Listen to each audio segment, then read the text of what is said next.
I like saving money, so I buy stuff from AliExpress.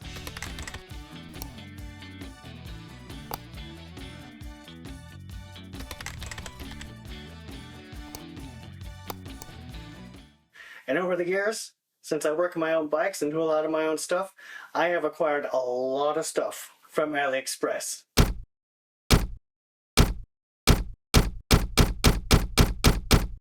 I'm going to take this video and just do a quick review of all the stuff that I've acquired over the last couple of years from AliExpress. Anything I have not done an explicit review on yet, I'll cover in this video. I'm going to break this video down into two parts: tools and other odd stuff. We're going to go over the tools first. One of the first tools I bought was this from Tubeless, I guess we'll call it his brand. Yeah, Tubeless we'll call it, right? Fine, they keep this blue color throughout their whole theme, kind of like Park Tools. But anyways, the first thing I bought from them is a cable router. For internal cable routing here, got a magnet, sticks to the end of the cable, screw it into your brake hose, slide it through your frame. Pretty simple, right? Yes, there are many options available that are much more expensive. Can't remember what I paid for this, but it was dirt cheap and I needed it, and I can't get it put back in the box. Today, Junior? Got it. So, yeah, I'm actually going to say, buy this. If you are running your own cables internally inside your frames, really good tool to have, and for the price, you can't beat it. So, tool number one, it's a go. The second tool I picked up was also from Tubeless, and it's the tool for knocking the star nut into your fork. It even comes with a star nut. Really good. Set it on your fork, thwack, thwack, thwack, and it goes, right? Also, if you're swapping forks, really good tool to have, so you're not trying to fight with a long bolt or something and trying to get that thing down in there. So, also really cheap. Why spend the money on a really expensive one? Another tool I acquired over time from AliExpress is this Ride Race chain breaker. Pretty good. Threads run really nice in it. It doesn't clamp up. You can adjust it here for how thick your chain is. Even comes with a couple spare tips in the end, and a little hook for reattaching your chain. Really good tool. Really good price. It actually has... Oh, I can't get the tips back in.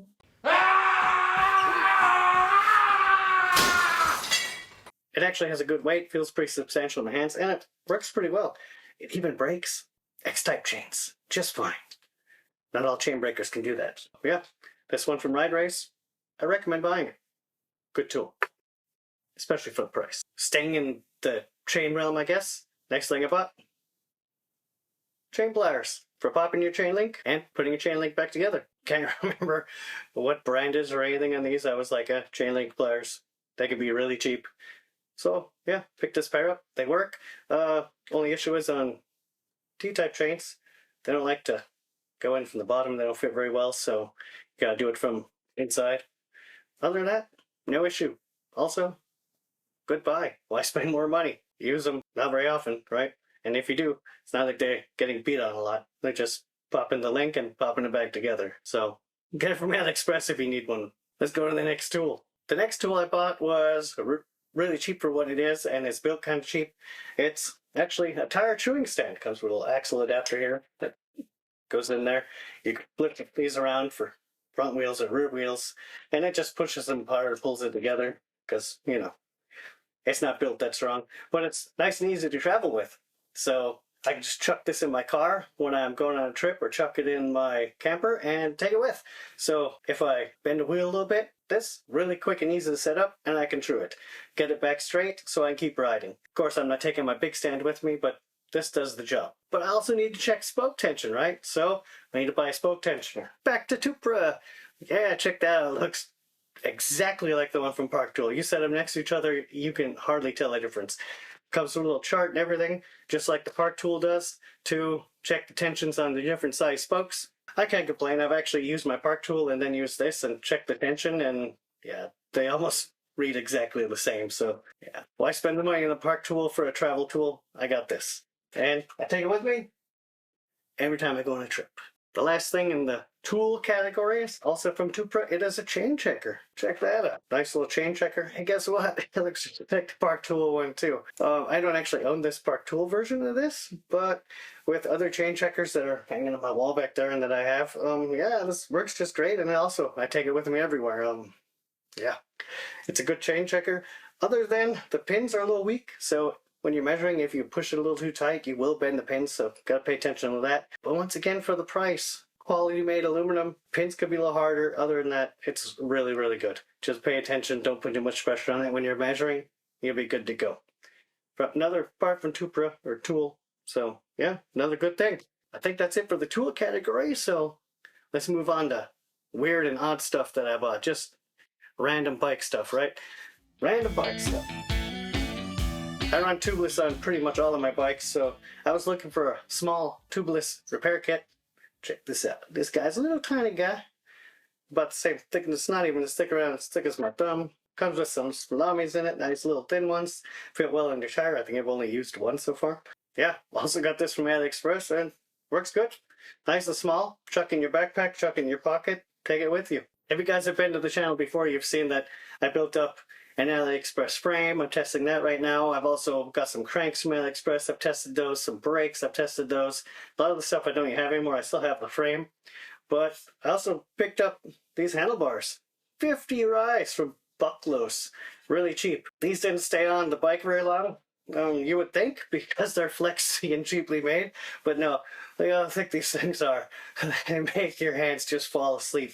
They vibrate everything. Your eyes are vibrating. These things are so stiff. I would not recommend these for a trail bike or anything where you're running long distance in, because they will vibrate the hell out of you. But I think on a dirt jump bike, or if you're riding a downhill bike, just really short runs, only a couple hundred meters of elevation, yeah, they're great. They're super stiff, very direct, but over time they vibrate the crap out of your hands. So I can't say I recommend to buy these unless you're immune to vibrations and hand pump. Others, if you're immune to the stuff, yeah, great. And a 50 Rise, I think they make them all the way up to 75 Rise. So I just want to try them out. I'm probably going to give these away if somebody wants them. Just let me know in the comments. If you're from Germany and you want these, maybe I'll meet you somewhere and give them to you if you want to try them. I don't need them. So the last thing in this little review is these cleats. They're multi-release SPD cleat. Now he's got a multi-release in the winter if I'm running cleats, and these are cleats I put in my winter shoes. I haven't been running them very long. The multi-release works really good. At the beginning they're really easy to get clipped in. Now, I mean, if you look, there's some big gashes and stuff in the front, and I don't use these very often, and I don't walk in them much. I walk 6-7 meters with my bike, get on my bike, I ride it to work, and walk another 10 meters into work, and that's pretty much the only time I've worn these so far with these cleats. Like maybe 10-15 rides to work. And yeah, they're beat up pretty bad and pretty soft. I actually don't recommend buying these. Maybe, if you know, they're only a couple bucks for the cleats. If you don't ride them much, or you just want to test cleats out, yeah, pick them up for a quick test. But for long term, I don't think they're going to hold up. So I can't recommend buying these. Well, yeah, that's pretty much all of the AliExpress stuff I got flying around right now that I haven't either already got rid of, or I just didn't find in my quick gathering. Maybe there's some more stuff bumbling around here. I know I'll definitely be ordering more stuff, so come back to see me again at the channel if you're interested in AliExpress stuff. One of the things I did pick up and I haven't tested all the way yet was winter pants. I picked up a couple pairs of winter pants from AliExpress, and I'm currently testing those in our wonderful winter weather, because winter pants are usually really expensive for mountain biking. So I figured I'd pick up a couple pairs and we'll test them out. Looking around in about 3 weeks on the channel for my review on that. Also, I have this to test, so next 3 or 4 weeks I'll have a video coming out on this. I know there's lots of videos out testing the DJI Neo 2 already. I'm going a little more in-depth and want to try it in more situations. Most people just have it following them down a wide open trail, or they're in a wooded area and they're pedaling and they're only going like 10-15 kilometers an hour. Yeah, it's not going to have a problem with that. So we're pushing a little harder in a little tighter places, and when I'm out in the open, pushing it at a really good pace. So we'll see if I can keep up, and look for that review coming out soon. Well, yeah, that's all I got for you guys today. Come back to the channel to see me. Check out my other videos. Put some links up in here, around there somewhere. And until then, never stop shredding. Dave out.